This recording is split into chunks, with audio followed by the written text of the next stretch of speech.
Okay, so to complete this one paragraph summary graphic organizer for Tuck Everlasting, you'll see in the assignment I have found a PDF of the text of Tuck Everlasting, so you can use that to kind of skim through and help you remember what we read in the story to fill this out. All right. Um, in the Google Classroom, you will open up this document, and up here it'll have your name. I think it's at the beginning, and I'll be able to see what you've done. Okay. So once you open it up, all you have to do is click inside this box, and you could write down the name of the author, right? I'm not sure if that's how you spell it. I don't have it in front of me. Anyway, you just go ahead and type these things in, and I will see what you're typing. Don't forget as you're going through, what's really interesting to me about this story, the protagonist we know is Winnie. See, I'm giving you some answers here.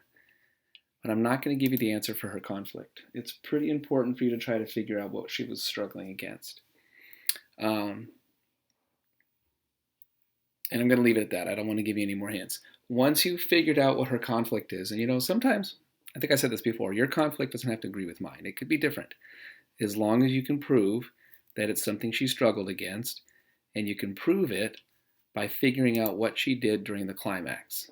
How did she change? How was her conflict resolved? Those are the first two things that I do, again, after I've done the title, author, genre. I recognize the protagonist, and before I even talk about the exposition, I think to myself, what did she struggle against?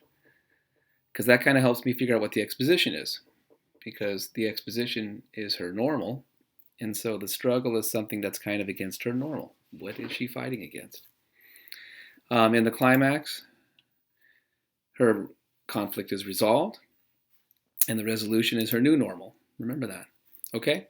So once you've identified those things, you can go through and fill out some rising action. What happened after her conflict was initiated? Just find 3 different things, put those down, write down what happened after the climax, and this will be complete. All right? The next thing we're going to do is write the 1-paragraph summary, but not yet. I'm going to give you some time for that. So just fill this one out. If you have any questions, have a parent send me a message via Class Dojo.